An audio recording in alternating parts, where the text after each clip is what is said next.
Yang namanya judi itu menang kalah adalah kalah. Saya itu juga pergi ke dukun, harta saya, bondo saya, entah rumah saya, tuh hutang saya luar biasa. Menang dana itu untuk foya-foya, dan endingnya nanti kalau itu sudah tantangan untuk judi lagi, kita perlu suatu modal lagi.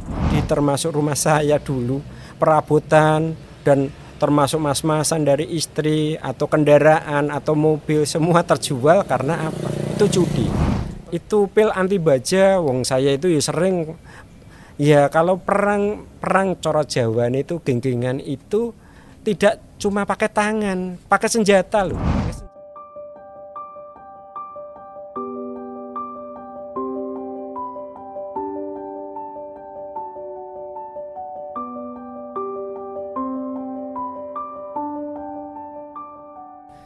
Ya, saya dulu termasuk kisaran tahun 2008 itu mengalami yang namanya perjalanan yang luar biasa. Saya sebelum kenal dengan MTA, yang saya alami dulu ya masih jaliah sekali.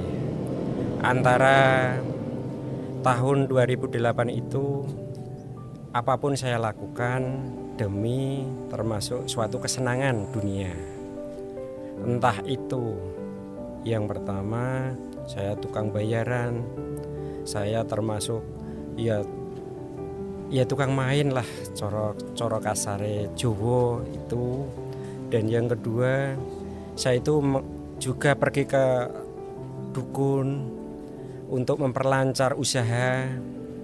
Dan yang kedua saya itu ya seperti sering main tangan kalau untuk termasuk di jalanan. Terus ini saya mengutarakan dulu saya untuk suatu perjudian. Perjudian ternyata luar biasa. Saya sebelum itu saya mengenal kajian di MTA. Luar biasa. Harta saya, bondo saya, entah rumah saya, tuh hutang saya luar biasa. Karena apa? Ternyata setelah saya ngaji di MTA, yang namanya judi itu menang kalah adalah kalah. Kenapa menang kalah kok diartikan kalah? Ya menang itu mungkin, itu misalkan saya menang 10 juta, menang 20 juta dan sebagainya. Itu ternyata menang dana itu untuk foya-foya. Dan endingnya nanti kalau itu sudah tantangan untuk judi lagi, kita perlu suatu modal lagi. Kalau kita misalkan di rumah tangga kita, apa yang kita termasuk jual tidak ada, akhirnya larinya kemana? Bank. Dan seumpama di kalangan itu juga gini, misalkan itu ada 4 orang, itu modalnya berapa? 10 juta semua. Nanti kalau habis ya sudah kita pulang atau kita pinjami, nanti ya tetap harus mengganti. Nah itu, jadi judi itu saya tegaskan menang kalah adalah kalah. Nah adalah luar biasa. Jadi apapun di termasuk rumah saya dulu, perabotan dan termasuk mas-masan dari istri atau kendaraan atau mobil, semua terjual karena apa? Itu judi. Terus akhirnya apa? Untuk memuaskan yang namanya hobi judi itu akhirnya apa? Saya memutuskan untuk menjadi tukang bayaran. Entah itu bayaran penagih, entah bayaran karena suatu permasalahan demi permasalahan. Itu memang saya lakukan selama berapa? Antara 2 tahun. Udah luar biasanya itu main target saya. Misalkan itu yang saya tagih itu misalkan nominal 50 juta atau 25 juta, saya mintanya berapa? 25% dari termasuk yang saya tagih. Ternyata apa? Yaitu uang yang saya dapat ternyata wah luar biasa. Kalau dirupiahkan hari ini, wah misalkan satu hari bisa nagih 2 tempat, itu bayangkan 25%-nya dari termasuk apa yang kita tagih.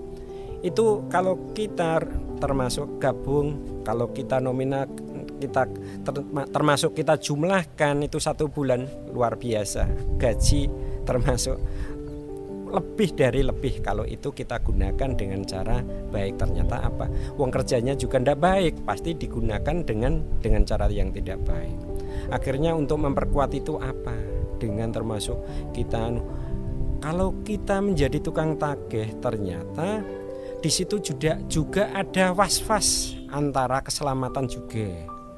Entah itu nanti yang ditagih itu ternyata itu lebih berani dari saya, itu saya larinya kemana? Dukun untuk termasuk mempertebal ilmu, atau coro kasare iyo coro dukdeng gitu.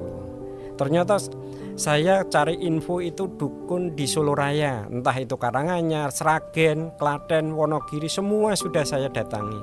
Dan ternyata dukun itu cuma bualan, tidak ada yang ternyata dukden. Saya sering tak tantang, ternyata kalah kan itu. Dan untuk apa endingnya, saya larinya kemana? Dukun tidak masuk dalam kriteria aku. Karena apa? Saya cuma ingin mencari yang namanya dukdenan, biar termasuk ya kemana-mana itu ya tenang. Ternyata tidak masuk dukun. Itu berapa yang saya datangi dukun-dukun itu? Lebih dari 10 yang kondang di Solo Raya katanya orang-orang. Entah itu diserahkan. Kalau kebanyakan itu malah tempatnya Karanganyar. Itu lebih dari 3 yang saya datangi. Ternyata tidak masuk bagi saya. Ternyata memang tidak tahu saya itu ditakuti atau tidak. Ternyata setiap saya event, saya itu nagih ke sana ke sini, memang itu dapatnya itu bukan karena entah itu dari apa yang saya dapat dari Abah dari Kediri itu, atau mungkin dari keberanian saya juga, saya tidak tahu. Nah akhirnya apa? Setiap ada orang bilang, Mas aku punya masalah, yo kamu punya duit atau enggak? Kalau enggak punya duit ya sana, yo dia itu setiap saya itu praktekkan tempur dengan termasuk orang-orang genggengan kalau itu istilahnya, ternyata yo menang itu. Nah saya percayanya di situ. Saya percaya bahwa yang namanya apa ya, kayak itu pil anti baja. Wong saya itu ya sering ya kalau perang coro Jawa itu genggengan itu tidak cuma pakai tangan, pakai senjata loh, pakai senjata. Ternyata yo tidak luka.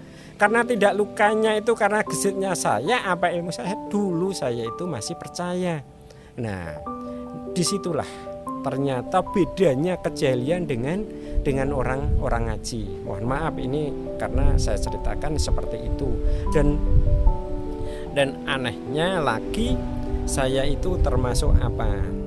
Dan saya kok tidak menemukan suatu ketenangan batin dalam hidup. Karena apa? Adanya cuma dunia, adanya cuma kesenangan, adanya ya uang memang mudah didapat, tapi yang namanya ketentraman hati ternyata sulit untuk dia termasuk untuk saya dapati.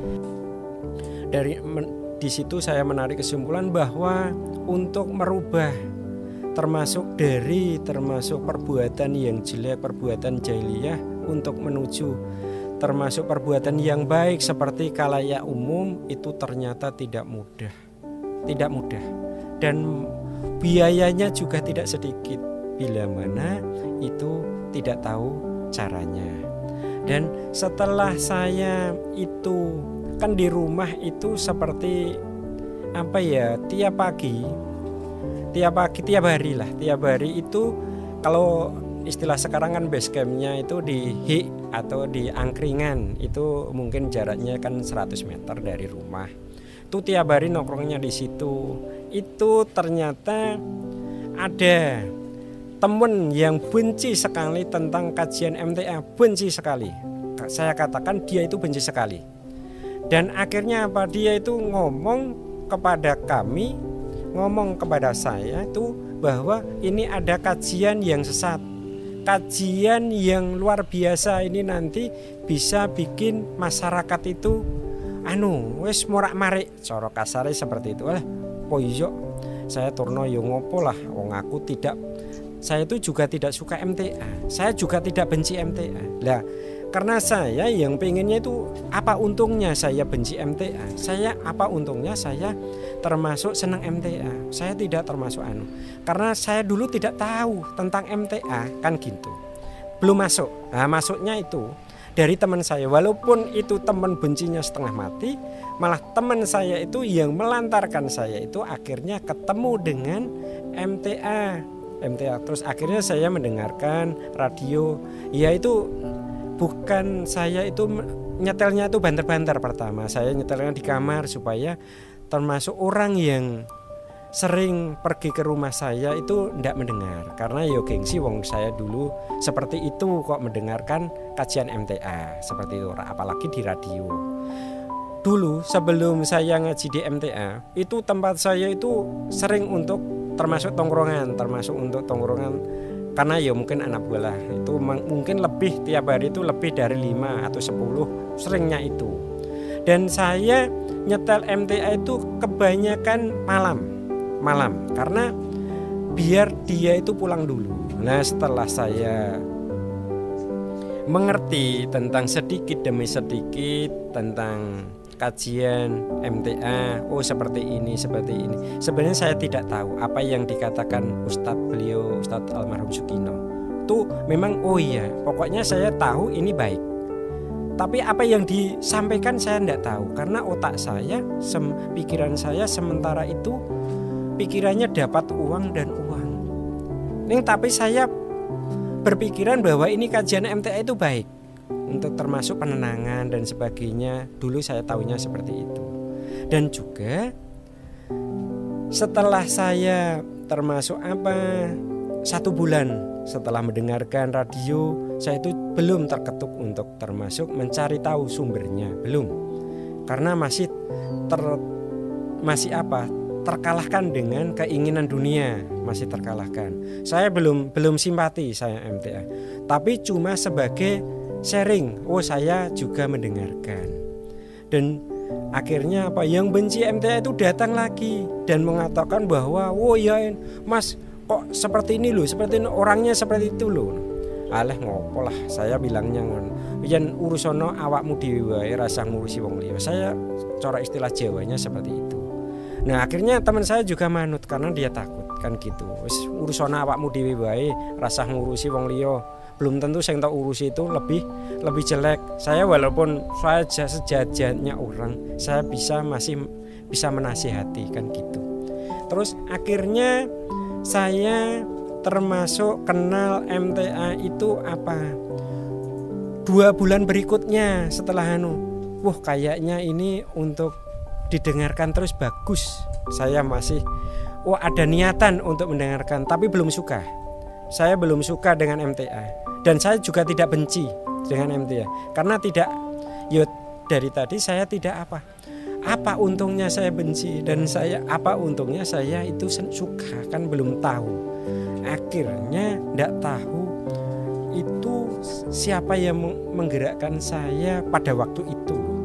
Itu siapa yang menggerakkan saya itu mendatangi orang yang sudah ngaji di MTA. Tapi saya tanya dulu sama yang benci sekali sama MTA.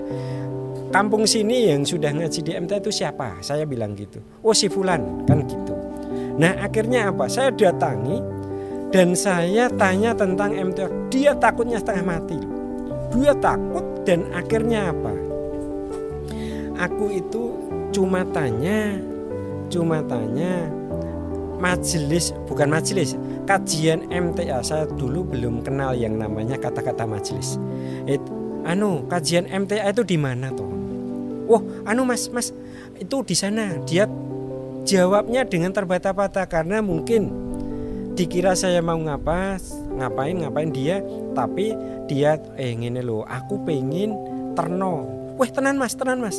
Akhirnya iya, mosok aku apa pengen kowe tak sikat sisane ya. Malah saya bilang gitu. Terus akhirnya dia itu bilang, "Mas tak terke." Lah piye carane ngeterke ya aku? Lah opo ngajiku sing tak gowo, kan saya bilang gitu. Nah, kalau misalkan saya itu ngaji MTA, lah apa cik pantes turno opo sing tak gowo alate. Terus saya menginjak lagi tentang saya diajak teman saya tadi untuk pergi ke majelis. Ternyata itu namanya majelis, saya baru tahu itu yang mengatakan ya ustadz-ustadz yang mengampu. Dan saya hadir di situ. Hadir pertama kali di majelis. Itu majelisnya itu Sukarjo II. Nah, di situ ternyata semua itu pada melihat dan ternyata wih Mas Anu kok semua pada bilang nyalami dan bilang Mas istiqomah, Mas yang istiqomah. Saya bilang istiqomah ya opo, ramudeng aku. Nah, semua pada anu lho Mas, pada nyingkir.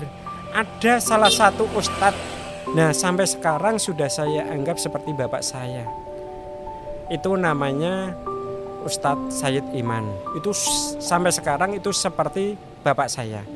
Nah, sampai sekarang ya seperti itu, kesinambungan antara termasuk anak sama bapak itu sangat dekat.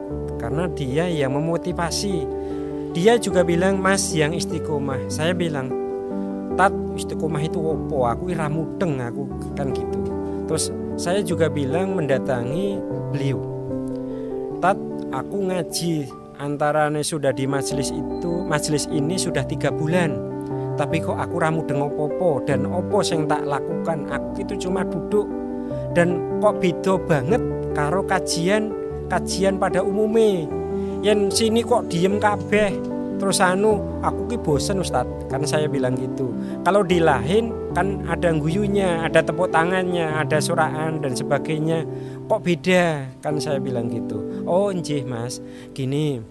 Nah, diterangkan panjang lebar ternyata oh bedanya di situ. Saya bisa mengertinya tidak pada waktu itu, tapi lain hari. Lain hari pun lama kan gitu. Dan setiap saya datang di kajian itu pasti ditemui dan bilang istiqomah dan semuanya nyalimis dan seperti itu. Saya baru setengah tahun. Saya itu baru ngerti bahwa buku dan sebagainya. Setengah tahun itu saya enggak tahu. Pokoknya datang. Datangnya juga diam, saya juga enggak tahu apa yang mau saya lakukan kan gitu. Ternyata di situ saya mulai sedikit demi sedikit menemukan suatu ketenangan. Ketenangan apa? Ya ketenangan dalam hidup. Entah itu ketenangan untuk termasuk apa. Oh ternyata saya bekerja untuk menafkahi istri, anak. Ternyata di situ walaupun gaji saya bukan gaji, saya itu swasta, saya di mebel. Yaitu saya jual misalkan lemari, misalkan harganya 5 juta, laku 2, ternyata kita syukuri dan kita ambil 2,5%-nya. Ternyata di situ menemukan suatu apa? Ketenangan batin. Oh iya, kalau sedikit laku ya kita keluarkan untuk termasuk sedekah untuk kanan kiri. Ya tetangga 10 misalkan itu. Bukan kita pilih-pilih, entah itu yang benci, malah yang benci sekali kita kasih. Walaupun saya itu termasuk tidak tahu tentang ilmu dari MTA, itu tahunya saya antara 1 bulan nyampe setengah tahun itu kan ketenangan, baru ketenangan, belum ilmunya. Kalau ilmunya belum saya dapat dari MTA, belum saya dapat.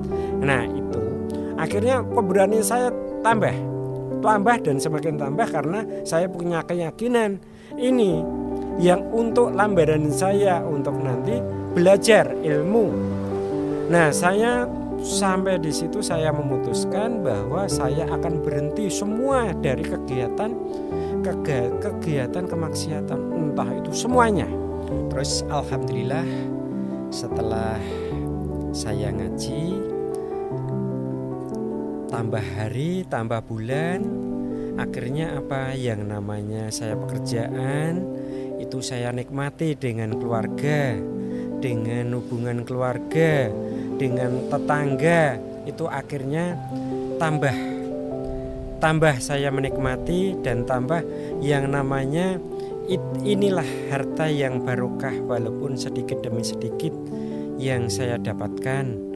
Entah itu saya dapat 2 juta misalkan dari penjualan, entah itu berapapun saya nikmati dengan keluarga itu rasanya nikmat luar biasa. Makan seadanya beda dengan dulu yang saya dapatkan dengan mudahnya dan saya menghambur-hamburkan dengan makan tapi tidak dengan rasa apa ya? Ya pokoknya menikmati itu rasanya beda jauhnya luar biasa. Yang kalau ini misalkan makan itu dengan kesederhanaan, dengan yang namanya kita dapatkan, misalkan mohon maaf lauknya sederhana, dulu memang apa-apa ada, tapi ternyata menikmatinya pun beda. Karena ini berkat kita ngaji. Masalah antara keluarga juga perbedaannya luar biasa. Dulu adanya cuma apa ya? Adanya rumah tangga itu tidak tentram, tidak termasuk harmonis, adanya cuma cekcok, ada ini sekarang ada permasalahan, ternyata kita kembalikan tentang Quran dan Sunnah. Dia akhirnya tahu, misalkan mohon maaf, ini istri saya kan juga termasuk sudah digaji negara, akhirnya dia juga termasuk apa, dia dimengertikan tentang gajinya. Pertama juga saya itu setelah saya ngaji, saya juga sering termasuk menasihati istri, kamu digaji negara, jangan sampai kamu korupsi tentang waktu. Saya itu termasuk hasil dari kajian di MTA saya. Nah, korupsi bukan korupsi tentang uang, tentang korupsi waktu. Karena kamu digaji, kamu datangnya juga tepat, pulangnya juga jadwal, kan seperti itu. Nah, sebelum kamu terima itu potong dulu 2,5% untuk zakat. Saya sering mengatakan seperti itu karena itu nanti barokah. Dan juga saya termasuk yang saya dapati, misalkan saya ini merasakan dampak yang luar biasa, saya juga termasuk yang saya dapati juga saya potong seperti itu. Dan akhirnya ya ketenangan demi ketenangan sudah saya dapatkan. Intinya ternyata pengen kembali untuk suatu kebaikan dari dulu yang jahiliyah yang luar biasa seperti itu, ternyata ditempuh dengan uang yang luar biasa ini. Tapi mohon maaf, ini termasuk apa, di acara titik balik ini saya mengajak untuk termasuk saudara-saudara saya yang belum istiqomah, saudara-saudara saya yang mustami, saudara-saudara saya yang pendengar, itu monggo jangan takut-takut berbuat baik. Monggo ayo kita berbuat baik, jangan takut dicemooh oleh orang, jangan takut dicemooh dengan lingkungan, jangan takut dicemooh dengan keluarga jenengan. Intinya jenengan pengen berbuat baik, bismillah, di situ Allah akan menggerakkan. Saya tahu itu, saya mendapat hidayah itu juga setelah saya mengkaji di MTA. Saya Joko Darmono, saya dari Brumbung, Sukoharjo untuk Titik Balik Persada FM.